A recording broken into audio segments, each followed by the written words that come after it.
Damas y caballeros, hace mucho tiempo, Abraham Lincoln dijo, pecar por guardar silencio cuando deberías hablar te convierte en un cobarde.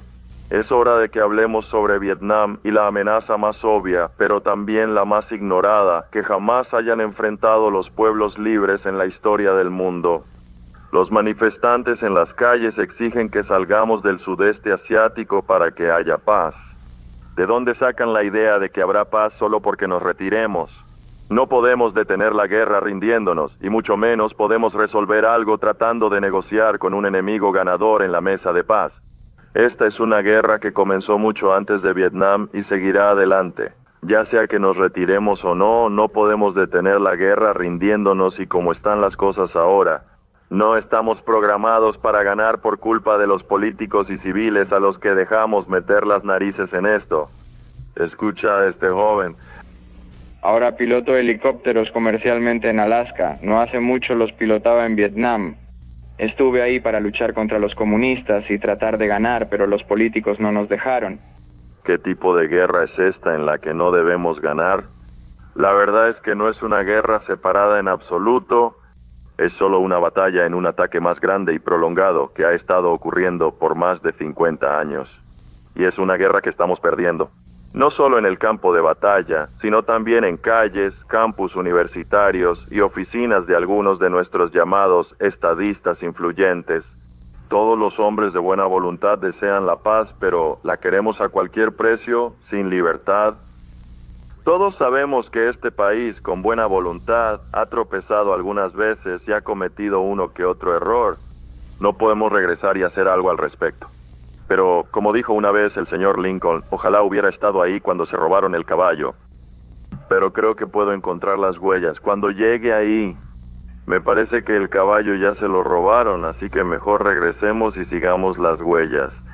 Para darte contexto, tenemos a un hombre que conoce a alguien que estuvo presente durante toda la historia importante desde la Primera Guerra Mundial.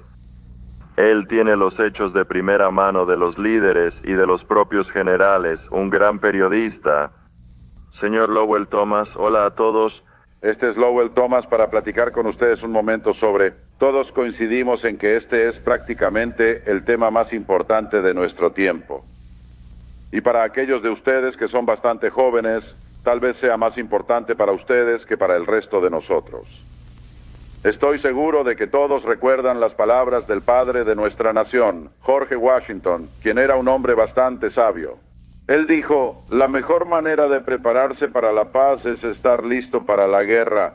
Guerra Mundial fue el comienzo de lo que toda la humanidad esperaba que condujera a una paz mundial permanente. Ahora parece el colmo de la locura, difícil de entender para nosotros, de hecho, imposible de comprender. Pero después de que terminó la guerra, los aliados comenzaron a disolver sus ejércitos, desmantelar sus armadas y fundir sus armas. En la confusión, al final de la Primera Guerra Mundial, un grupo de hombres dedicados llegó al poder en Rusia. El líder del grupo, Nikolai Lenin, jefe del Partido Comunista Bolchevique o de la mayoría, sabía que las naciones libres del mundo deseaban desesperadamente la paz. También sabía que su ideología, el comunismo, podía usar esto como una herramienta en su contra. Su plan para la supremacía mundial incluía instruir a comunistas en todos los países para que protestaran por la paz. Una nación desarmada entonces estaría lista para ser tomada tan pronto como cesaran las hostilidades al final de la Primera Guerra Mundial. Los aliados que habían detenido la máquina de guerra del Kaiser la detuvieron por completo, pero lamentablemente comenzaron a disolver sus ejércitos y armadas. Alemania fue la única nación con ambiciones de expansión y fue destruida para siempre. ¿O no fue así? Nadie en las mesas de paz había oído hablar de un cabo en uno de los regimientos bávaros, un tipo conocido como Adolf Schicklgruber, que más tarde sería conocido como Adolf Hitler. Es difícil creer que un simple cabo con un bigote gracioso pudiera llegar lejos.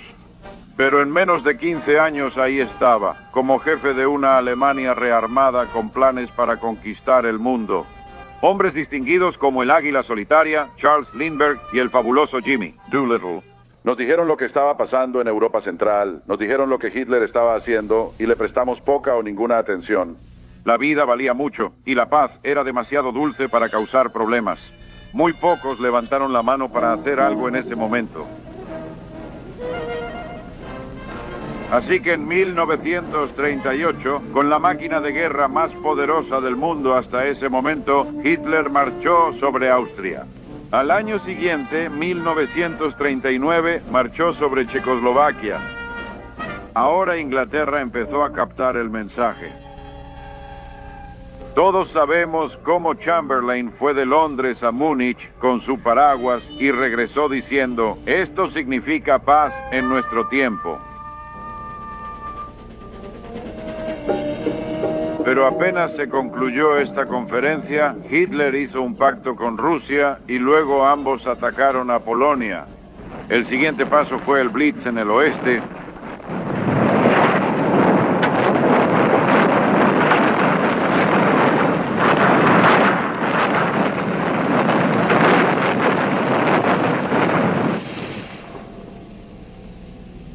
Con los nazis y los comunistas en connivencia.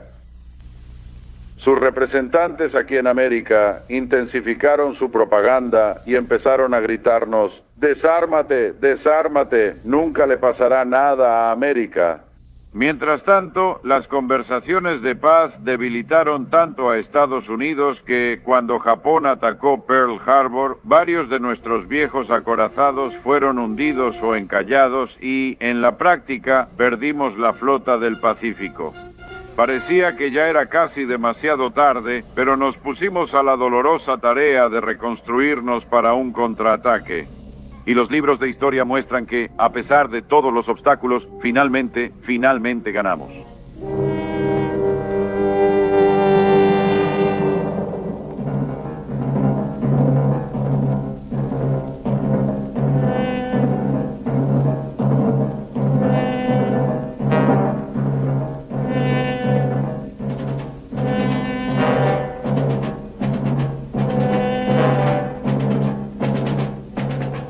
Luego vinieron las negociaciones habituales entre el ganador y el perdedor. Pero incluso mientras estábamos ganando, ciertos líderes estadounidenses, quizás engañados por Stalin, arreglaron las cosas. Así que perdimos casi tanto como ganamos, posiblemente más. Mientras nuestras tropas avanzaban triunfantes por Alemania, recibieron la orden de ir más despacio y dejar que los rusos tomaran Alemania Oriental y Berlín.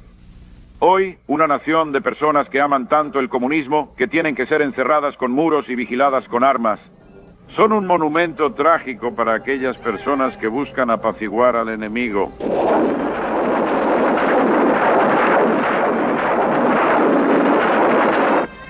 En Yalta, el sucesor de Lenin, Stalin, permitió a los rusos tomar Europa del Este y gran parte de Asia.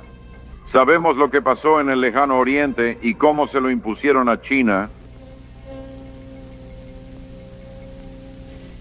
Y así se preparó el escenario para Corea y un poco después para Vietnam.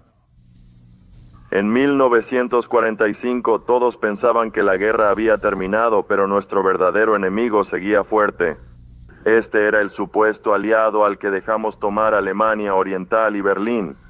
Ahora, no hablo del pueblo ruso y no hablaré del pueblo chino, hablo de la conspiración comunista. Muchos de los grandes estadounidenses de la generación pasada ya no están con nosotros para darnos el relato de primera mano de lo que sucedió detrás de escena, tras la falsa fachada de cooperación comunista después de la guerra. Somos afortunados de que uno de los más grandes líderes, el conquistador de los nazis en Italia, esté aquí y puede contarnos cómo fue realmente cuando se trataba de llevarse bien con los rojos. Este es el General Mark Clark. Después del final de la Segunda Guerra Mundial, cuando terminó la lucha en Italia y acepté la rendición de las fuerzas alemanas allí, fui a Austria como comandante de ocupación estadounidense y alto comisionado. Los ejércitos rusos también estaban allí en Austria. Participé en una reunión cuatripartita con rusos, británicos, franceses y nosotros. para implementar el acuerdo que las naciones habían hecho en Potsdam, que era lograr una Austria libre, independiente y democrática. Una vez más vi de primera mano la duplicidad de los soviéticos, cómo saquearon, mataron, asesinaron y que no se les podía creer. Descubrí que cada movimiento y sugerencia constructiva que hacíamos para ayudar a Austria era vetado por los soviéticos. Luego acompañé a Burns a la conferencia de ministros de Relaciones Exteriores en Inglaterra y después a Marshall a Moscú. Y ahí nuevamente vi la dificultad, la casi imposibilidad de hacer negocios con los rusos. Solo hazlo desde una posición de gran fuerza, sin ceder ni mostrar debilidad. O cuando ven debilidad, la desprecian y la explotan, y cuando ven fuerza y determinación es cuando se ponen atentos y prestan atención. Después de la guerra, los rojos lograron apoderarse de Alemania Oriental y de todos los países que ahora están del lado equivocado del telón de acero. Y para el siguiente gran movimiento para rodear al mundo, miraron hacia el este, hacia Asia. Hay muchos relatos confusos sobre lo que realmente sucedió cuando el este comenzó a volverse rojo. Tenemos aquí a la principal autoridad para contárnoslo directamente. Este hombre conoce el comunismo asiático mejor que cualquiera en Estados Unidos hoy. Él es el general Alberto C. Wedemeyer, excomandante de Estados Unidos en el Lejano Oriente. Él se sentó y escuchó a Mao Zedong contar cómo los rojos iban a apoderarse de China. El general advirtió al Departamento de Estado en ese momento que debíamos apoyar a Chiang Kai-shek. Si no queríamos que el país más grande del mundo, con 700 millones de personas, se perdiera ante el comunismo, desafortunadamente nadie estaba escuchando. Lo escucharemos ahora, general Alberto C. Wedemeyer. He pasado 10 años en Oriente, viviendo en China, Filipinas y la India. Las experiencias y observaciones en esas áreas son la base de mis ideas y sugerencias sobre la guerra de Vietnam. Al final de la Segunda Guerra Mundial, la Unión Soviética aceleró sus planes para la conquista del Lejano Oriente. En 1946, la República de China, Japón y Tailandia eran las únicas naciones independientes en esa zona. Moscú planeaba explotar el conocimiento industrial de Japón, la vasta fuerza laboral de China y los recursos naturales del sudeste asiático, Filipinas, Indonesia y las Islas Melanesias. Durante la sabia y valiente administración del general MacArthur, los esfuerzos comunistas para comunizar Japón fueron bloqueados con éxito. La Unión Soviética luego enfocó su atención en China continental con la complicidad de los líderes chinos Mao Zedong y Zhou Enlai. La China continental, un área más grande que los Estados Unidos y con 700 millones de personas, fue atraída a la órbita de la Unión Soviética en 1949. La pérdida de China ante la tiranía del comunismo fue una mancha negra en el escudo de los Estados Unidos.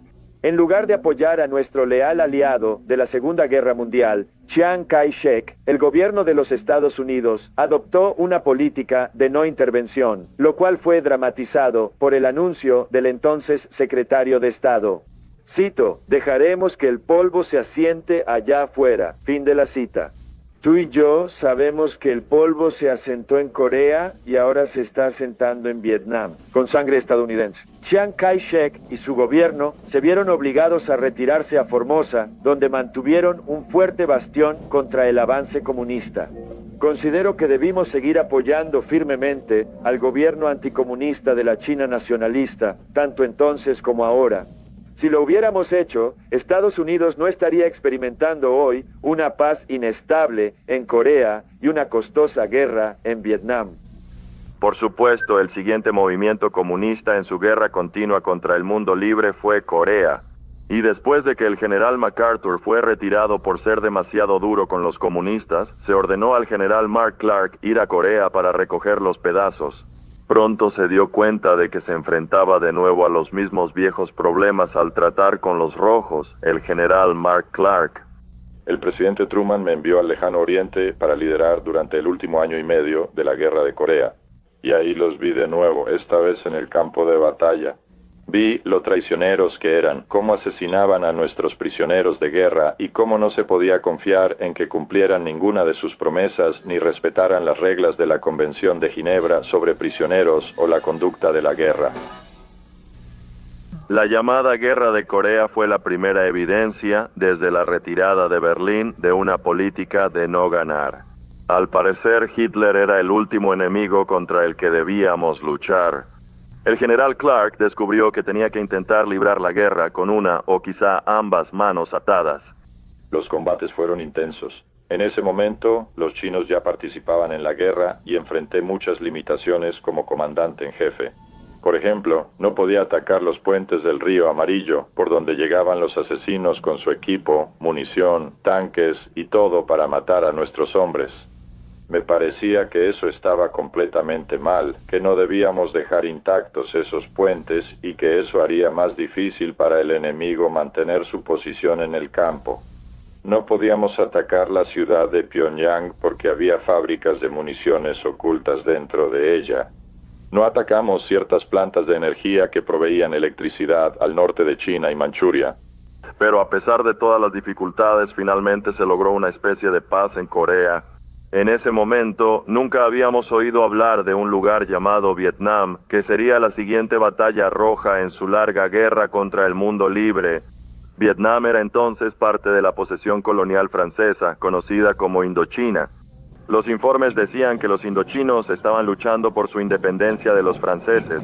Esto pudo haber sido así, pero también fue una buena excusa para que los comunistas tomaran el poder y cambiaran el dominio de Francia a los rojos. La llamada revolución estaba encabezada por un personaje con una barba graciosa y una reputación nada graciosa como terrorista. Su nombre era Ho Chi Minh. Era lo que los historiadores llaman un revolucionario dedicado. Ho nació en 1890 y era comunista, incluso cuando era joven. Era tan activo que ayudó a formar el Partido Comunista Francés en 1920, durante toda la década de los 30. El Kremlin lo utilizó para provocar problemas en Oriente y lo ayudó a formar un grupo de seguidores fanáticos. Cuando murió en 1969, el London Daily Telegraph desmintió la imagen de Ho como un simple patriota. Cito: siempre hay hombres que, por una razón u otra, elogiarán las cualidades incluso del peor tirano. El historial de Ho Chi Minh por asesinatos a sangre fría y a menudo bestiales de hombres, mujeres y niños lo coloca, junto a Hitler y Stalin, en cuanto a pura atrocidad. Cierro la cita. Durante la carrera de Ho fue exhibido por el mundo comunista, donde las masas eran reunidas para darle una gran recepción donde quiera que iba. Fue agasajado por figuras comunistas como Krishna Menon de la India, por supuesto, por el entonces gran jefe del comunismo, Nikita Khrushchev, así como por todos los demás líderes secundarios del partido en el mundo. Ho hizo su mayor esfuerzo en un lugar llamado Dien Bien Phu, donde sitió al ejército francés. Se le pidió a Estados Unidos que realizara un ataque aéreo contra las posiciones comunistas, pero Estados Unidos se negó en cualquier caso. La causa francesa probablemente estaba perdida porque el gobierno de izquierda obligó a su ejército a luchar una guerra imposible de ganar. Así como el general Clark fue obligado a luchar en Corea, Ho pudo infligir una derrota humillante a los franceses. En la conferencia de paz de Ginebra que siguió, se acordó que Laos, Camboya y Vietnam serían naciones independientes. Vietnam fue dividido temporalmente y las dos zonas quedaron separadas por el paralelo 17. La zona norte quedaría bajo el control del títere comunista Ho Chi Minh y la zona sur bajo el antiguo títere francés Bao Dai. Inmediatamente después de la conferencia de Ginebra, Ho Chi Minh y sus seguidores del Viet Cong lanzaron una campaña extensa y brutal de subversión y acciones guerrilleras. Más de 50,000 vietnamitas del sur, incluyendo funcionarios de aldeas, maestros, comerciantes y agentes de la ley, fueron secuestrados, mutilados o asesinados por los guerrilleros del Viet Cong. Con demasiada frecuencia, nuestra propia información, los medios, la televisión, la radio y la prensa son responsables de la impresión generalizada de que los norvietnamitas y el Viet Cong son los buenos y nosotros, los vietnamitas del sur, los surcoreanos y los estadounidenses somos los malos. Los extremistas de todos los países se divirtieron criticando a los Estados Unidos, pero nadie se quejaba nunca de los bombardeos casi diarios del Vietcong a los pueblos y del asesinato de civiles. Bueno, de todos modos, para que te des una idea de lo populares que eran Ho y su gente después de que expulsaron a los franceses, la Conferencia de Ginebra les dio a todos los vietnamitas 300 días para ir al norte o al sur, a las zonas rojas o no rojas. La noticia de esta oportunidad para elegir debía difundirse en todos los pueblos y ciudades del país. Acho no difundió esta información, pero más de 1.200.000 personas del norte comunista se dirigieron al sur hacia la libertad bajo el paralelo 17. La oleada seguía cuando se cumplieron los 300 días. Ho bajó la cortina de bambú, pero a pesar de que le cerró el paso, oficialmente la continua deserción de norvietnamitas y la deserción de los supuestamente dedicados Vietcong continúa hasta el día de hoy. Desde antes de 1960, asesores estadounidenses estaban ayudando a los survietnamitas. Teníamos en la zona lo que se conocía como el Comando de Asistencia Militar. Tenemos la fortuna de poder escuchar al hombre que estuvo a cargo casi desde el principio, el general Paul Harkin. Desde el 8 de febrero de 1962 hasta junio de 1964, fui el comandante del Comando de Asistencia Militar de los Estados Unidos en Vietnam. En esa capacidad, comandé todas las fuerzas de Estados Unidos en Vietnam del Sur, el Ejército, la Marina, la Fuerza Aérea y los Marines. No teníamos tropas de combate estadounidenses en Vietnam en ese momento. Nuestro papel era estrictamente de asesoría. En esa capacidad entrenamos al ejército, la marina y la fuerza aérea de las Fuerzas Armadas vietnamitas. Probablemente has escuchado a personas decir que Estados Unidos no debería estar allá en primer lugar, que es una guerra inmoral y que estamos ahí ilegalmente. Los registros muestran que después de la partición de Vietnam, el presidente Eisenhower prometió al gobierno de Vietnam del Sur toda la ayuda posible en la Conferencia de Ginebra. Los norvietnamitas acordaron no molestar a la gente al sur del paralelo 17, pero cuando el Vietcong empezó a infiltrarse y a masacrar a los líderes de las aldeas, administradores y maestros, el presidente de Vietnam del Sur pidió nuestra ayuda. Él no le pidió ayuda a Rusia, no le pidió ayuda a la China comunista. Él le pidió a los Estados Unidos de América si podíamos ayudar a detener la agresión comunista y ayudar a desarrollar los recursos de su país. Ahí establecí mi cuartel general, el Comando de Asistencia Militar. Los vietnamitas del sur no tenían suficientes fuerzas para proteger todas las aldeas simultáneamente. En 1961 iniciamos el programa de aldeas estratégicas, que consistía en entrenar fuerzas locales para proteger a la población de la infiltración comunista. Para los asesores estadounidenses, la situación era muy frustrante. Ayudaban a una aldea a construir una escuela. En la primera noche oscura, los guerrilleros del Vietcong la destruyeron con fuego de mortero ruso o chino. En zonas rurales, estadounidenses distribuían alimentos, medicinas y suministros. Las fuerzas especiales desempeñaban un papel activo en el entrenamiento de los soldados survietnamitas, así como de la gente de las montañas en las tierras altas. Las fuerzas especiales. Una nueva unidad en nuestro servicio se llama los Boinas Verdes. Uno de los más conocidos de ellos es el sargento Barry Sadler. Tenemos un gran trabajo en Vietnam. Los aldeanos del Mekong y las tierras altas viven amenazados por el Vietcong y los norvietnamitas y suelen ser reclutados en sus fuerzas armadas. A veces con el uso de propaganda, promesas y mentiras. Cuando eso falla, no dudan en usar la fuerza, el terrorismo, incluso en masacrar aldeas enteras, como ejemplo para aquellos que no escuchan su persuasión amistosa. Y cuando usan la fuerza, usan estos armas modernas fabricadas en la China comunista y la Unión Soviética, sus aliados comunistas.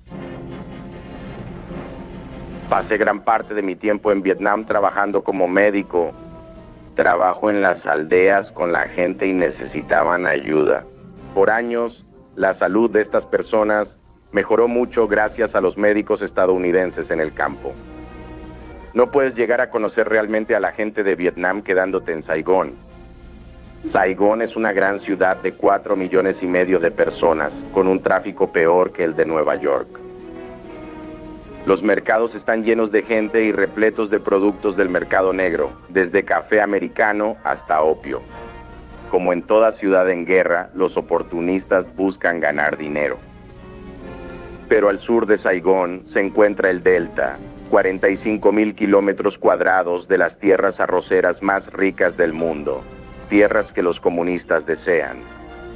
Aquí vemos a una ama de casa cazando serpientes venenosas para la cena familiar y está contenta de conseguirlas. Donde el Vietcong bombardeó con morteros o incendió una aldea, vinimos a recoger a los refugiados y llevarlos a una zona nueva y más segura, una que estuviera a salvo de los guerrilleros, al menos por el momento. Por supuesto, los caminos estaban minados o bajo posible ataque de mortero, y los aldeanos tenían que ser trasladados en operaciones aéreas. Y todo se llevaba, incluso urnas funerarias que contenían las cenizas de sus antepasados, porque esta gente siempre lleva a sus muertos con ellos. Se necesitaban cada vez más aviones, pero como parecía que estábamos logrando algo, eso enfureció tanto a los comunistas que intensificaron sus ataques contra esta gente inocente y desarmada. Aldeas enteras fueron incendiadas y los campesinos atacados con morteros y ametralladoras mientras recogían sus cosechas. Los ataques se volvieron cada vez más brutales y fanáticos. Parecía increíble, pero el conocimiento de estas tácticas de terror no indignó al mundo libre contra los comunistas. Pero increíblemente comenzó a aumentar la crítica hacia nuestras operaciones. Era frustrante para un soldado al otro lado del mundo peleando una guerra y parecía que el enemigo era el bueno con el sombrero blanco. Parecía que el público estadounidense solo recibía la información que los rojos querían. De hecho, diría que la prensa le había sido de más ayuda al enemigo que una división fresca. A los estadounidenses. A mediados de los 60, la situación realmente se volvió explosiva, aunque se les dijo a las tropas que evitaran el combate. Estábamos perdiendo cada vez más asesores todo el tiempo. En el verano del 64, algunos de nuestros destructores patrullaban en el Golfo de Tonkin, y 2 de ellos fueron atacados por lanchas cañoneras norvietnamitas. Un hombre que estaba en una posición única para ver cómo se desarrollaba todo fue el almirante Estados Unidos Grant Sharp, excomandante en jefe de operaciones del Pacífico, almirante Sharp. A principios de 1965, el presidente Johnson decidió que las tropas de combate estadounidenses eran necesarias en Vietnam del Sur para evitar que el país fuera invadido por los comunistas.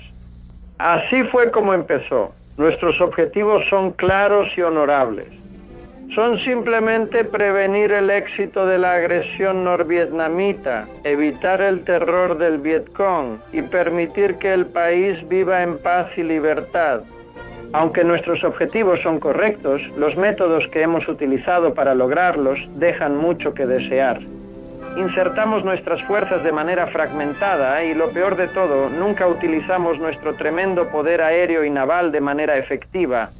Antes de que el almirante siga, observa que, al igual que con la retirada de Berlín en la Segunda Guerra Mundial y la limitación del ejército durante el desastre de Corea, la política de no ganar, dictada por poderes tras bambalinas en Washington, está nuevamente en vigor y lo ha estado desde entonces. El presidente Kennedy nos involucró en este conflicto sin opción de victoria.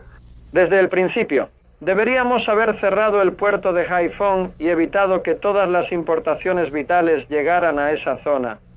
En cambio, les permitimos importar todas las necesidades de la guerra sin ninguna dificultad, a pesar de que controlamos los mares. Esto fue un gran error, por supuesto, y aumentó de manera incalculable las bajas que sufrimos de nuestro lado. Una de las mejores características de un bloqueo naval o un bloqueo mediante minas es que hay muy pocas bajas involucradas. El país que es bloqueado simplemente no recibe los suministros que necesita y así su capacidad de lucha se reduce enormemente. Siempre que enfrentamos a los comunistas parece que alguien de nuestro lado los ayuda. Siempre hay alguien que quiere hacer todo lo posible para no ser duros con ellos, para no causarles ningún daño. No puedo entender esto como una actitud inocente, especialmente porque los rojos nos dicen continuamente exactamente lo que van a hacer ahora, como dijo Lenin. La guerra es solo la continuación de la política. Por otros medios está admitiendo que si no pueden convencerte por medios pacíficos, simplemente recurrirán a la violencia y te apuntarán con un arma. También dijo algo más en ese libro. Dijo que la asistencia de la República Soviética codo a codo con los Estados Unidos es impensable. Al final uno u otro debe triunfar. Ahora, la Escuela de Guerra Política de Lenin en Moscú enseña que la guerra es la ayuda entre el comunismo y el mundo libre. Ahora es inevitable. No me creas solo a mí, consigue uno de estos libros y léelo por ti mismo. Si quieres saber cómo les ha ido hasta ahora, vamos a echar un vistazo. Tienen Europa del Este. Están alrededor de Cuba por un lado y preparándose para irrumpir en Corea por el otro, y a punto de desgastarnos en Vietnam. Bueno, la paciencia de una nación o de los hombres que luchan se acaba si tu propio bando no te deja ganar, ya que eso es lo que quieren los rojos. Te hace preguntarte quién está controlando nuestro destino. Los muchachos en la línea de fuego son los más frustrados de todos. Escucha a un hombre que hace poco pilotaba un helicóptero artillado en Vietnam. Nunca se nos permitió realmente ir a la ofensiva. Constantemente limpiábamos zonas solo para dejar que los Vietcong volvieran a entrar. Al salir en misiones de búsqueda y destrucción, arrasábamos una zona con plomo o montábamos una base de fuego, como se dice. Las tropas eran transportadas y los muchachos aterrizaban para internarse en la maleza tras los Vietcong. Cuando los muchachos en tierra estaban trabajando, la expresión sacarlos con humo era una descripción adecuada de cómo operaban. Luego de barrer el área, regresábamos, los recogíamos y los llevábamos a la base. Podía ser desde 2 días hasta 2 meses. Una gran ventaja del helicóptero era que podíamos llevar a los heridos al hospital en cuestión de minutos. Recorríamos el delta buscando infiltrados, pero el problema era que, al igual que en las calles de la ciudad, los mercados estaban en la zona ribereña. Los norvietnamitas y los survietnamitas se parecen y no puedes distinguirlos hasta que ya es demasiado tarde. Las Sampams de abajo contenían guerrilleros terroristas ocultos, armados hasta los dientes y cargados de granadas. Nuestros aviones de reconocimiento nocturno nos informaron que durante la noche se habían infiltrado desde Camboya, pero debido a las restricciones políticas no podíamos atacarlos. Una cosa mala de la guerra era que no podíamos disparar hasta que ellos nos dispararan primero. Muchos de mis compañeros nunca tuvieron la oportunidad de devolver el fuego. Es difícil cuando un político controla tu dedo en el gatillo. A veces encontrábamos sus botes escondidos en zonas pantanosas cubiertas de juncos. Estos fueron destruidos porque la zona estaba restringida para la población local. Una vez, las tropas descubrieron una planta de ensamblaje de municiones que estaba realmente debajo de la superficie de este terreno pantanoso. Las tropas encontraron muchas granadas y explosivos con marcas chinas, productos de fábricas de municiones en la China Roja. Cuando una zona era fuertemente invadida por el Vietcong, los localizábamos y llamábamos a la Fuerza Aérea. Con nuestra política de deja que el enemigo dispare primero, salvamos muchas vidas estadounidenses al no tener que enviar a nuestros soldados terrestres a las zonas de conflicto.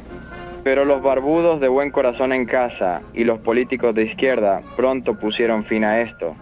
Supongo que no debíamos lastimar al enemigo. La guerra que nos obligaron a pelear no nos llevaría a nada.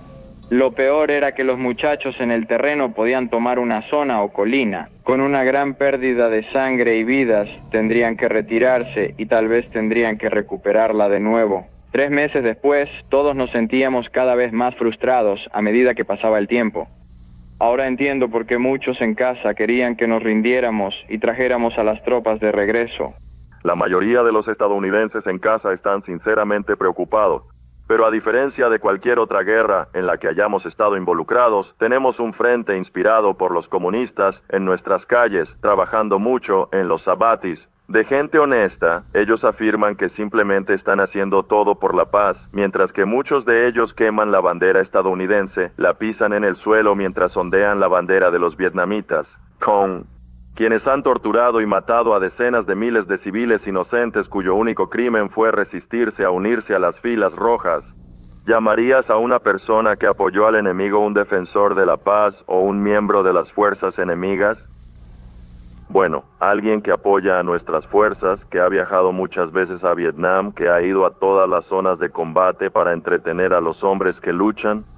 Y una de las estrellas más queridas por el público estadounidense es Martha Raye. Ella puede decirlo tal como es, Martha Wright. Gracias, Duke, de una boina verde a otra. Regresé de mi 8º viaje al extranjero con nuestras tropas y ya me preparo para el 9º. Que dicen que estoy preparando mi equipo para volver con mi familia, y ellos también son tu familia. Nuestras tropas están sorprendidas por la actitud de los funcionarios universitarios y otros que insisten en que no hay una dirección organizada detrás del alboroto. Que todas las manifestaciones son espontáneas y no están organizadas. Puede estar segura de que estos militares no son engaño.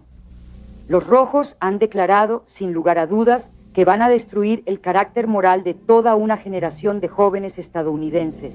Y cuando hayan terminado, no quedará nada para que podamos defendernos de ellos.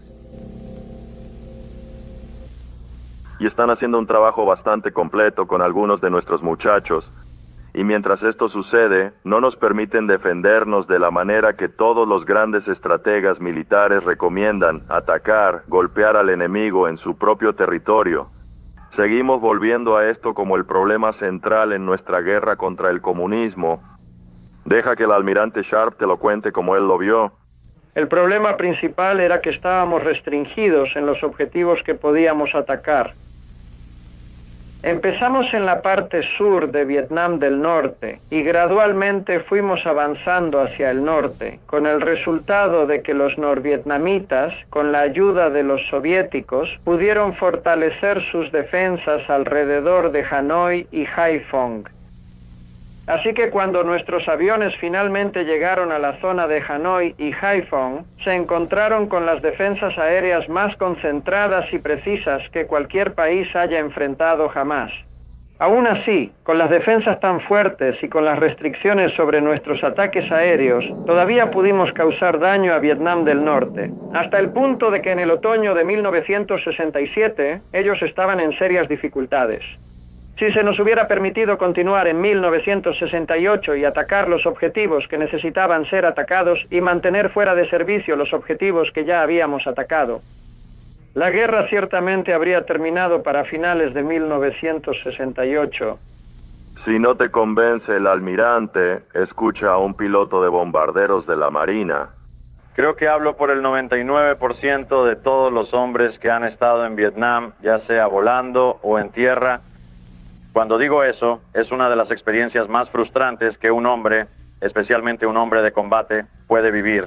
Creo que puedo decir eso. Todos los que fuimos allá, y sé que todos los que estuvimos juntos en mi grupo en particular, fuimos con una sensación de entusiasmo, que iban a entrar en combate y hacer el trabajo que tenía que hacerse, que se les iba a permitir llegar a los objetivos. Y por supuesto, siempre entramos con la sensación de que queremos ayudar a los hombres en tierra tanto como podamos. Logramos esto bombardeando los objetivos clave, líneas logísticas, depósitos de municiones y estaciones de petróleo.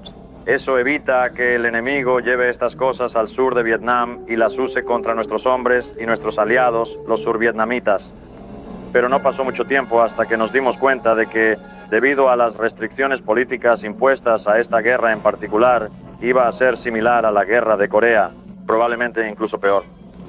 Y que no se nos permitía atacar esos objetivos que sabíamos que eran necesarios y vitales para destruirlos y para evitar que esos suministros, equipo enemigo y soldados enemigos llegaran al sur de Vietnam. Sabíamos que estaban yendo hacia allá, sabíamos cómo llegaban, sabíamos dónde estaban los objetivos. Había mucha frustración en ese momento al regresar. Les decíamos al personal de los portaaviones, inteligencia aérea y sala de guerra del almirante que esos objetivos estaban ahí y queríamos bombardearlos. Ellos estaban igual de frustrados que nosotros porque debían pedir permiso a Washington para bombardear esos objetivos, pero nunca lo recibían. Recuerdo cuando instalaron por primera vez los sitios de misiles allá. En ese momento, los misiles ya se habían usado contra aviones estadounidenses que volaban sobre el norte de Vietnam. Regresamos y avisamos a los responsables en el portaaviones que estaban instalando sitios de misiles, que los veíamos abajo. Se estaban preparando, así que debíamos regresar y bombardearlos bien una vez más. Teníamos las manos atadas, el almirante tenía las manos atadas. Regresaron a Washington por los canales oficiales con un mensaje y recibieron como respuesta: no bombardeamos los sitios de misiles hasta que 2 de nuestros aviones fueron derribados con estos misiles en una misión nocturna.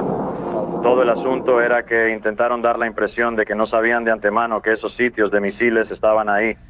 Y por supuesto, esto es frustrante para un hombre, ver a sus amigos, compañeros de cuarto, la gente con la que ha pasado por el entrenamiento, caer en una situación así, sabiendo perfectamente que se pudo haber evitado mucho antes si los políticos te lo hubieran permitido. Cuando hablo de restricciones me refiero a este tipo de limitaciones. Podíamos volar sobre aeródromos enemigos con aviones en la pista. Sabíamos para qué estaban ahí, pero no podíamos hacerles daño. Estos aviones podían acercarse por detrás, derribar nuestras aeronaves y regresar a la pista. No se nos permitía seguirlos al llegar a ese aeródromo. Incluso había una restricción en ese momento en que estuve allí, que no podías disparar a una aeronave enemiga hasta que te hubiera disparado primero. Es decir, si él no te derribaba primero, entonces tú tenías una oportunidad contra él.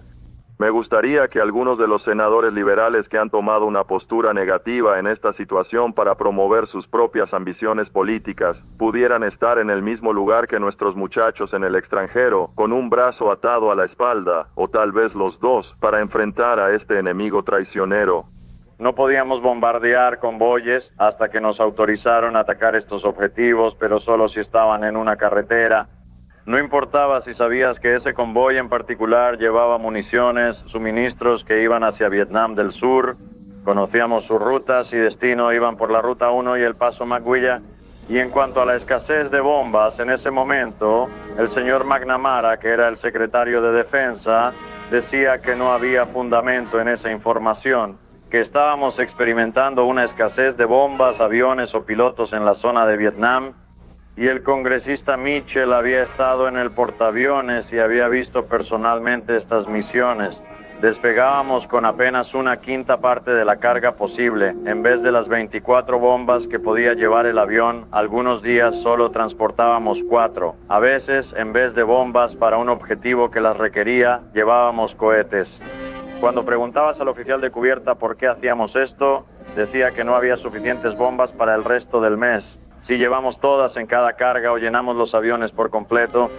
Así que para nosotros era obvio que estábamos enviando 5 aviones en una misión o 4 aviones que estaban cargados quizá con 1/4 o 1/5 parte de la carga de bombas, cuando podríamos haber enviado 1 o 2 aviones con la carga completa y haber hecho el mismo trabajo con un riesgo mínimo de vidas y equipo. Por supuesto, estamos hablando de un avión de 30 millones y medio en caso de que no te interesen las vidas involucradas. Esto nos frustraba, ¿sabes? Solo nos preocupaba poder entrar y que nos dejaran trabajar. Cuando envías hombres a la guerra, deberías enviarlos con la idea de que están arriesgando sus vidas, y por arriesgar esas vidas, se les debería permitir hacer el trabajo y tomar las acciones necesarias para minimizar el riesgo a sus vidas. Y llegar al enemigo a hacer el trabajo en el menor tiempo posible y regresar a sus hogares y a sus familias, que es donde quieren estar. Y esto no se ha hecho en Vietnam. Y la única manera en que vamos a llegar a una conclusión exitosa allá es derrotando al enemigo. Tan malo como una restricción ON, o quizá peor, es la política de ayudar al enemigo a conseguir bienes y municiones con los que derrotarnos. ¿Eso suena absurdo? Escuchen a Pedro Stark, un joven boina verde que perdió ambas piernas debajo de las rodillas. En Vietnam... La única manera de quebrar la voluntad comunista es romperle la espalda a los comunistas.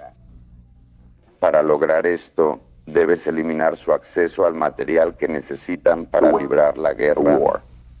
Debes eliminar sus medios. Estados Unidos nunca había intentado realmente eliminar los medios de guerra con los que matan a sus soldados en Vietnam del Sur. Aseguramos a su principal proveedor de bienes de guerra, la Unión Soviética y sus naciones satélite, que suministran el 80% del material de guerra norvietnamita. Hemos asegurado a los países del bloque soviético que no interferiremos en su envío de bienes de guerra al enemigo norvietnamita. También les aseguramos que no interferiremos con este envío. Hemos continuado nuestra política de comerciar con el bloque soviético, de enviar materiales estratégicos al enemigo soviético. Por ejemplo, en 1966, Estados Unidos envió a la Unión Soviética todas las especificaciones técnicas que necesitaban para construir una planta de glicerol. El glicerol se utiliza en la fabricación de explosivos. Creo que todos han oído hablar de la nitroglicerina. En Vietnam, el glicerol se usa como detonador en trampas explosivas. Más del 50% de todas las bajas estadounidenses en Vietnam del Sur han sido causadas por trampas explosivas. No creo que se le pueda explicar satisfactoriamente a un hombre que ha perdido la vista por culpa de una trampa explosiva, o a los padres de un hombre que ha muerto por una trampa explosiva en Vietnam del Sur. ¿Por qué el gobierno que envió a este hombre a Vietnam del Sur se niega a intervenir? No solo permite que el enemigo reciba este tipo de arma, sino que en realidad ayuda al enemigo a producirla. Un ejemplo claro. A fines de 1969 prestamos a Suecia $50 millones. A inicios de 1970 Suecia presta 45 millones directamente a Hanoi. Para los que hemos estado ahí, Vietnam no es una guerra falsa. Fue y es una guerra muy real. No es una guerra limitada, porque no existe tal cosa como una deuda limitada. Nos alegra haber luchado en Vietnam por los Estados Unidos de América y por la libertad del pueblo survietnamita. Muchos de mis amigos, sus hijos, sus esposos, sus hermanos y en algunos casos, sus padres han muerto luchando contra los enemigos comunistas en Asia. Deberían estar muy orgullosos de estos hombres, eran buenos hombres, murieron jóvenes por la libertad de otros. No se puede pedir más a nadie. Estaban listos para pelear porque sabían que ese día los estadounidenses no lo harían por su libertad. Ese día, Estados Unidos ya no tendrá su propia libertad. Muchas personas no han sido informadas del hecho de que Vietnam es más que solo una guerra aislada al otro lado del mundo. Tiene un significado mucho más profundo que eso. Vietnam es una batalla en una guerra por el mundo. Es una batalla que estamos perdiendo, no en el campo de batalla, sino aquí en casa. El imperio soviético se está expandiendo. Los comunistas están mortalmente comprometidos con su objetivo declarado de conquistar el mundo, tan serios como lo estaban Hitler y su Partido Nacional Socialista sobre la conquista mundial. Los estadounidenses deben recordar que el enemigo soviético está a solo 20 minutos de distancia en combate.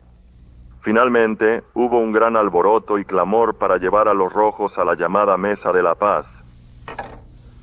Después de todo, demuestra lo contrario. Con el tiempo, algunos pensaban que era posible convencer a los rojos de no tomar el país, solo para que hablaran de paz. Normalmente lo presionas mucho para que ya haya tenido suficiente y quiera salir. Nosotros no, ni nuestro Departamento de Estado, ni nuestro Departamento de Defensa. Hicimos justo lo contrario, se lo pusimos fácil a los comunistas al detener completamente los bombardeos. Dejemos que el almirante Sharp comente sobre eso. Luego, en marzo de 1968, se decidió detener los bombardeos en las zonas vitales del norte de Vietnam. Para atraer a los vietnamitas a la mesa de conferencias para negociar la paz, antes de que los norvietnamitas siquiera llegaran a la mesa de conferencias y comenzaran a negociar, ya habíamos detenido todos los bombardeos en el norte de Vietnam. Aquí estaba un país con gran poder aéreo, permitiendo a un adversario luchar desde un santuario. ¿Iban a negociar los comunistas bajo esas condiciones? Por supuesto que no, iban a retrasar negociaciones significativas, esperando que nuestra impaciencia natural por terminar la guerra nos dominara y que hiciéramos concesiones a ellos, lo que resultaría en la victoria para su lado. Cuando nuestros bombardeos disminuyeron en marzo de 1968, los comunistas lo proclamaron como una doble victoria. Realmente fue así. Ahora hemos estado negociando en París por más de 2 años, ¿y cuáles han sido los resultados? Absolutamente nada. Hemos hecho concesión tras concesión, y los norvietnamitas no han ofrecido absolutamente nada a cambio. Simplemente han utilizado las reuniones de París como una plataforma de propaganda desde la cual declarar que Estados Unidos es el agresor en la guerra. Debemos retirar todas nuestras tropas antes de que consideren negociar. Así que esto es lo que enfrentamos como resultado de nuestros esfuerzos totales para llevarlos a la mesa de conferencias. ¿Qué piensan los hombres que tienen que luchar sobre las llamadas negociaciones de paz? Ahora algunos creen que puedes hablar con los comunistas, pero la historia muestra que no se puede. He visto suficiente de esto. Y estoy seguro de que personas con mucha más experiencia en el campo de negociar con los comunistas te dirán lo mismo. La única vez que los comunistas se sientan en la mesa de paz es cuando sienten que tienen algo que ganar ahí, o para ganar tiempo. Y esto significa que tienen más tiempo para reunir a sus tropas en el campo y conseguir más municiones, más tropas para la batalla y hacer publicidad y propaganda, particularmente cuando tienes una situación como la que tenemos en este país ahora, donde la gente está expresando su oposición a la guerra. Entiendo parte de esta oposición porque los políticos la han manejado mal y han quedado completamente expuestos. Sin embargo, la única forma de frenar a los comunistas en el sudeste asiático es desde una posición de fuerza firme. Es lo único que entienden. Para quienes luchamos en Vietnam, las conversaciones de paz han sido inútiles, o peor aún, trágicas para los soldados en Vietnam del Sur que han muerto. Debido al uso inadecuado e incorrecto de la combinación de medios militares y diplomáticos, la diplomacia correcta, las negociaciones correctas se utilizan para acortar una guerra, no para prolongarla. Los grandes estadistas que nuestra nación ha tenido en el pasado han sido aquellos estadistas con el valor y la determinación de permitir que su ejército haga el trabajo para el cual fue creado. Los grandes estadistas no son personas que atan de manos al ejército y prolongan la decisión. La negociación de la paz y la paz dependen de dos cosas. Una es la voluntad del enemigo, la otra son los medios del enemigo. Debes destruir la voluntad del enemigo o destruir los medios que el enemigo tiene ahora. Estados Unidos siempre ha tenido los medios, los hombres y el material para librar con éxito la guerra en Vietnam y ganar. Sin embargo, a nivel de políticas, nunca hemos tenido el deseo de ganar, nunca hemos tenido la voluntad de ganar. Los comunistas norvietnamitas, por otro lado, nunca han tenido el material ni la mano de obra para derrotar a los soldados estadounidenses en el campo de batalla. Sin embargo, su liderazgo sí tiene la voluntad de ganar. Tienen la voluntad, el deseo y la determinación de conquistar Vietnam del Sur. Los comunistas son hombres decididos, son hombres muy serios, son hombres muy brutales. En este punto, creo que deberíamos dejar que el General Clark nos cuente cómo logró llevar a los rojos a la mesa de paz en Corea. Tras estar en Panmunjom a cargo de las negociaciones y que nuestra gente fuera insultada casi a diario, finalmente rogué a mi gobierno que me dejara romper las negociaciones en Panmunjom y poner sobre la mesa de conferencias una posición estadounidense razonable, una sobre la cual pudiéramos firmar un armisticio, y finalmente Washington me permitió hacerlo. Nos retiramos y luego llamé a mis comandantes, la Marina, la Fuerza Aérea y el Ejército, y estuvimos reunidos durante días. ¿Cómo podríamos dañar al enemigo dentro de las limitaciones impuestas? Uno por uno, salvo el permiso para bombardear los puentes del río Yalu, logré eliminar estas limitaciones. Nuestras manos estaban desatadas y atacamos las represas, eliminamos su energía, atacamos sus represas e inundamos sus campos. Atacamos Pyongyang, la capital de Corea del Norte, después de notificarle a la gente que íbamos a llegar, y simplemente los golpeamos hasta que les dolió. Unos 3 meses después, Kim Il-sung me envió un mensaje diciendo: regresemos a la mesa de conferencias e intercambiemos prisioneros, enfermos y heridos. Eso era algo que habíamos pedido hacer muchos meses antes, así que entonces nos pusimos manos a la obra y comenzamos a trabajar en un armisticio. Luego, el general Eisenhower, mi viejo compañero de West Point, vino como presidente electo. Y teníamos nuestros planes para presentárselos, y yo se los presenté. ¿Cómo podríamos ganar la guerra usando el poder naval y aéreo? Principalmente, no creo en enfrentarnos hombre a hombre en el campo de batalla contra los comunistas, porque el soldado estadounidense es un recurso muy valioso, y a los comunistas no les importa cuántos de sus hombres mueran. Así que, al no haber tenido la determinación de ganar esa guerra, nos pusimos a trabajar como se me indicó. y firmamos un armisticio. Ahora, ese armisticio fue violado por los comunistas al día siguiente, y ha sido violado por ellos desde entonces, y mientras firmaba ese armisticio coreano, estaba convencido de ello. Si hubiéramos dado un paso adelante y tenido el valor de ganar en nuestra primera prueba de armas contra el comunismo y ganar de manera decisiva, no estaríamos en el aprieto y el lío en el que nos encontramos actualmente. En Vietnam, ¿cuál es la respuesta? Un líder político que no se ha quedado callado es el senador de Alaska, C.R. Lewis. Él fue a Vietnam para verlo por sí mismo. Nuestra prensa liberal no ha considerado apropiado destacar sus comentarios aquí. Ellos son... Los hombres militares más brillantes de nuestro país han dicho que debemos ganar en Vietnam.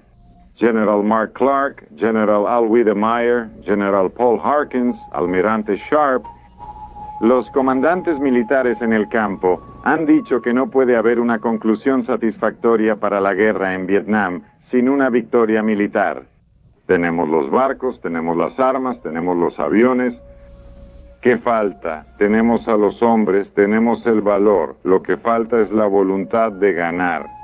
El propio Richard Nixon ha dicho que lo que se necesita en Vietnam es la voluntad de ganar, pero nuestro Departamento de Estado no tiene esa voluntad de ganar. De hecho, han dicho que no tienen la intención de ganar en Vietnam. Uno de nuestros principales asesores del presidente, el Dr. Kissinger, ha dicho que la victoria militar en Vietnam no es posible ni deseable. Este pensamiento confuso, esta mentalidad de no ganar, ha resultado en la pérdida de más vidas estadounidenses que en la Primera Guerra Mundial o en Corea. Ha resultado en la guerra más larga en la historia de Estados Unidos y ciertamente la guerra más frustrante en la historia de Estados Unidos. La pregunta es este pensamiento confuso o es algo más? El Congreso tiene la autoridad constitucional para determinar la política exterior. El Congreso debe reafirmar su autoridad y determinar la política exterior. Debe exigir que las decisiones militares sean tomadas por militares. Nuestros hombres en el campo de batalla deben tener la oportunidad de ganar. En la guerra debe haber victoria. Algunas personas están exigiendo una retirada abrupta. Parece que creen que los rojos dejarán de luchar y matar de inmediato y que habrá paz instantánea. Bueno, escuchemos de nuevo al general Harkin. Si nos retiramos abruptamente, los rojos tendrán vía libre, como lo hicieron cuando tomaron Hue en esa infame ofensiva del Tet y masacraron y mutilaron a miles de civiles. Habrá una masacre espantosa de aquellos que han resistido al comunismo en Vietnam del Sur y quizás en el resto de los países del sudeste asiático, como Laos, Camboya y Tailandia. Esto podría además abrir el camino a la infiltración y tal vez ataques en algunos de los otros países, como Malasia, Indonesia, Australia, Nueva Zelanda y Filipinas. ¿Los comunistas no se han detenido en su defensa mundial hasta ahora? Creo que es trágico y desafortunado que la gente de Estados Unidos deba ser constantemente recordada de lo que han dicho los comunistas. Dijeron que nos iban a rodear y que nos iban a enterrar. Dijeron que iban a apoderarse de Europa del Este, y lo han hecho. Intentaron bajar por Grecia y nosotros ayudamos a detenerlos. Intentaron entrar por Corea del Norte, pero con ayuda de 15 naciones libres los detuvimos otra vez. Han tomado el control de Cuba, están muy activos en América Latina y ahora están intentando bajar por el sudeste asiático. Yo diría que prácticamente nos están rodeando. Creo que es mucho mejor detenerlos en costas lejanas y distantes que esperar otro Pearl Harbor, o quizá intentar detenerlos en las costas de Estados Unidos. A Tom Hayden se le ha llamado el civil más condecorado de Estados Unidos que sirvió en Vietnam. Él estuvo en Hue después de la masacre del Tet. Escuchen su relato de cómo los comunistas exterminan a quienes se oponen a ellos, Tom Hayden. Un regimiento norvietnamita tomó Hue en la ofensiva del Tet en enero de 1968. Los norvietnamitas pidieron a los ciudadanos de Hue unirse a ellos contra el gobierno de Saigón, pero la gente de Hue se negó. Luego vino la masacre. Se han encontrado más de 4.000 tumbas de civiles. Muchos de ellos fueron enterrados vivos. Más de 1.000 personas siguen desaparecidas. En Estados Unidos, quienes afirman que Vietnam del Sur apoya a los comunistas olvidan a Hue. Han olvidado Dak Son, donde más de 100 montañeses fueron asesinados, hombres, mujeres y niños. Aquí está el ejemplo más reciente del apoyo popular que tienen los comunistas en Vietnam del Sur. Tropas del Vietcong de Saigón atacan una aldea survietnamita al sur de Da Nang. Más de 75 civiles murieron y 85 resultaron heridos. Sobrevivientes de una aldea mauriana invadida por el Vietcong dijeron que el enemigo corría por las calles, disparando a todos y lanzando granadas a casas y refugios civiles. Pero algunos medios de comunicación te dirían que los survietnamitas no están luchando por su libertad. Eso es una mentira. Pasé más de 2 años con la gente y ellos están luchando por la libertad. La masacre de Hue debería probar que muchos de ellos están muriendo por su libertad. No podemos salir, dejamos un vacío y en los años por venir pagaríamos 10 veces más con sangre. Y si no recibimos ninguna respuesta a nuestro cese de los bombardeos y nuestras iniciativas hacia la paz, puede que tengamos que intensificar y aumentar la guerra. Y entonces, si lo hacemos, estoy seguro de que llevaremos a los comunistas a la mesa de negociaciones y los llevaremos rápido.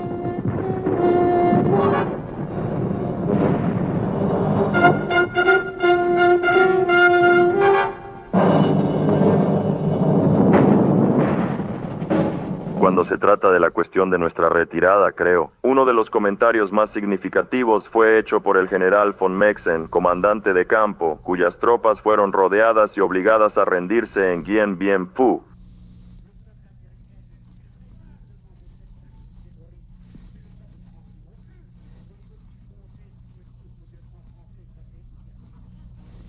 El general von Mexen no habla inglés, sino francés. Nos dejó en claro que si Estados Unidos abandona el sudeste asiático derrotado ese día, todo el mundo libre comenzará a desmoronarse. Ezra Taft Benson ofreció una solución que no ha recibido mucha atención hasta ahora, señor Benson. Volví hace poco de 2 semanas en Asia marcada por la guerra. Los hombres de Vietnam dispuestos a defender la libertad se preocupan por los informes de alborotadores, quemadores de tarjetas de reclutamiento y otros ciudadanos en su país. Muchos más numerosos, que parecen ajenos a la amenaza contra nuestra libertad mientras continúan disfrutando de su cómoda complacencia. Independientemente de cualquier cuestión sobre nuestra participación en Vietnam, estamos ahí y estamos involucrados. Entonces, ¿qué hacemos ahora? Deberíamos concentrarnos en hacer lo que sea necesario para traer a nuestros muchachos a casa. Pero antes de traerlos, deberíamos dejar que terminen el trabajo. La mayoría creía que los enviaron para eso. Dejemos que los comunistas vean de lo que todavía es capaz el buen tío Sam cuando un matón lo provoca. Dejen de lado esos objetivos políticos suicidas y limitados, lancen una campaña militar masiva, derroquen al régimen de Hanoi y dicten, en lugar de negociar, los términos de la paz. Luego traigan a nuestros muchachos de regreso a casa. ¿Esto hará que la China Roja entre en la guerra? La China Roja ya entró en guerra. La mejor manera de sacarla de la guerra es dejar que Chiang Kai-shek se una a nosotros como él lo ha solicitado. Él está listo con 600,000 hombres bien entrenados que saben cómo pelear bajo condiciones asiáticas. Nuestra política de no intervención en Vietnam, en lugar de promover la paz, solo prepara el escenario para resolver el problema por el momento, con un gobierno de coalición de comunistas y no comunistas. Esto prácticamente asegura que la guerra continúe. Sabes, nuestras tropas en el extranjero piden muy poco y aún así dan y dan muchísimo. Nadie quiere una guerra, Dios lo sabe, y especialmente nuestras tropas que están luchando allá, pero mientras sigan luchando una guerra allá, lo mínimo que podemos hacer aquí en casa es darles el apoyo, el amor, la dignidad y el respeto que ellos, nuestra bandera y nuestro país merecen. Y eso es todo lo que te piden. Gracias. Entonces, ¿volvemos a los hombres que luchan las batallas o todos estamos involucrados en la batalla? Escuchen al capitán Wilson. Fui a Vietnam para combatir el comunismo, eso es lo que realmente significa Vietnam. agresión comunista no solo en Vietnam, sino también en Laos, Tailandia, Camboya y todo el sudeste asiático. Hay agresión comunista en América, en las calles todos los días, y es claro en los periódicos si los lees con atención. Debemos combatir la agresión comunista donde sea posible por nuestro país. El comunismo es el enemigo número 1 de América, lo ha sido durante años y lo seguirá siendo por muchos años más. La única manera de resolver el problema en Vietnam es llevarlo a la raíz del problema, y eso es a las ciudades y pueblos del norte de Vietnam. No necesitamos enviar tropas al norte de Vietnam. El trabajo se puede hacer desde el aire. Lo sabíamos cuando estaba allá y aún lo sabemos. Tienes que tomar tu aeronave y las municiones que tengas a la mano e ir al norte de Vietnam y bombardear los objetivos y las instalaciones que usan para hacer la guerra contra los otros países fronterizos. Esto es lo único que los comunistas entienden. Lo haces desde una posición de fuerza inquebrantable, les dejas claro que hablas en serio, bombardeas sus instalaciones que usan para hacer la guerra. Lo haces tan desagradable en casa que deben mantener sus tropas en el país para asuntos internos y no pueden permitirse enviarlas a través de las fronteras de otros países, violando la soberanía de esos países. Esto es lo único que los comunistas entienden. No se puede resolver en la mesa de conferencias. Esta es la única manera de ganar la guerra en Vietnam.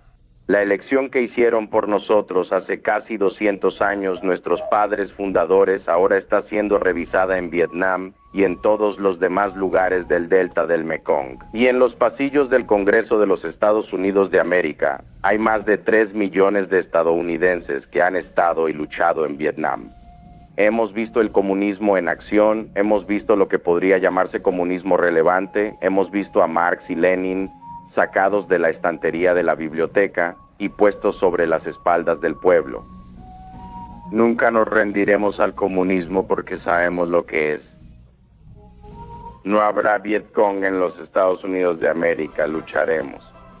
Sabemos que existe la posibilidad de que no triunfemos, pero no es inevitable que el enemigo triunfe si se le enfrenta. No existe un destino inevitable para los hombres, sin importar sus acciones. Sin embargo, hay un destino que cae sobre los hombres si se niegan a eso. Debemos ganar en Vietnam, podemos ganar en Vietnam. Debemos ayudar a extender la libertad, no permitir que nos la quiten. Este es un desafío que enfrenta nuestra generación. Este debe ser nuestro objetivo. Ciertamente, no podríamos quedarnos de brazos cruzados y ver cómo los comunistas se apoderan de partes del mundo libre a su antojo en algún lugar. Teníamos que detenerlo y cuando decidimos entrar a Vietnam, debimos haber decidido hacerlo con la determinación de ganar esa guerra y ganarla con el poderío de Estados Unidos, principalmente con fuerza aérea y naval, y teníamos la capacidad de hacerlo en Vietnam. Siento que en esta segunda prueba de armas, habiendo aprendido una lección en Corea, si yo hubiera tenido que tomar la decisión, habría cerrado el puerto de Haiphong. No habría permitido que la parafernalia de guerra, tanto de amigos como de enemigos, fuera entregada a ese puerto para matar a nuestros hombres. Eventualmente, habría atacado desde el aire todos los objetivos militares rentables en Vietnam del Norte, habría destruido sus ferrocarriles, inundado sus campos de arroz y eliminado sus represas. Y he descubierto que cuando los comunistas llegan a la conclusión de que no pueden ganar en el campo de batalla lo que buscan obtener, corren a la mesa de negociaciones. Es parte de la guerra con ellos. Ya debería ser obvio que la situación en la que estamos no es culpa de los militares. Debimos haber detenido a los rojos en Berlín, debimos haberlos mantenido fuera de Cuba, debimos haber ganado la guerra en Corea, pero no lo hicimos. Así que no culpemos a los hombres de uniforme por nuestro error político. Quizá deberíamos escucharlos en tiempos de guerra, y esto ciertamente es una guerra, dicen ellos. No hay sustituto para la victoria. Quizá también deberíamos recordar las palabras de Winston Churchill después de las negociaciones de apaciguamiento de Chamberlain en Múnich en 1939. Cito, el gobierno tuvo que elegir entre la vergüenza y la guerra. Eligieron la vergüenza y tendrán guerra, fin de la cita, obtuvieron la guerra. Ahora echemos un vistazo a nuestro país hoy. En los periódicos, en la radio y la televisión, leemos, escuchamos y vemos disturbios en los campus y en las esquinas de las calles.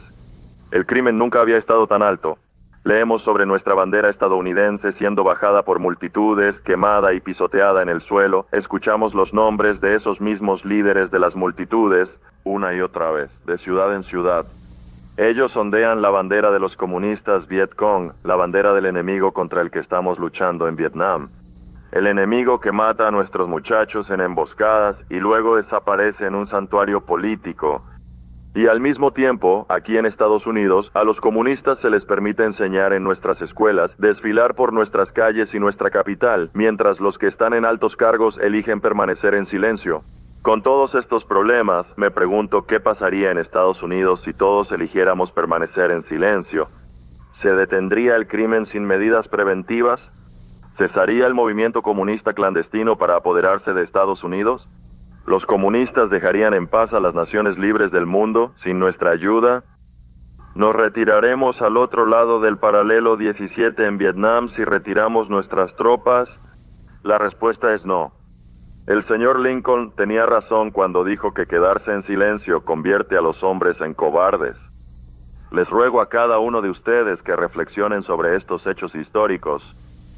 Entonces me gustaría hablar por mí mismo. Creo que debemos votar para sacar del cargo, sin importar el partido político, a esos políticos que buscan apaciguar la tiranía y promover la anarquía, y votar por hombres responsables que pongan el bienestar de nuestro país por encima de sus propias ambiciones políticas.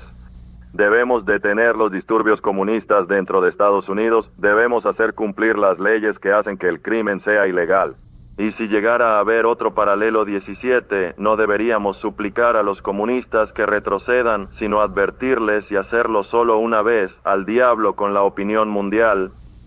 Debemos alzar la voz y tomar una postura, solo así sobrevivirá esta gran nación nuestra. Gracias.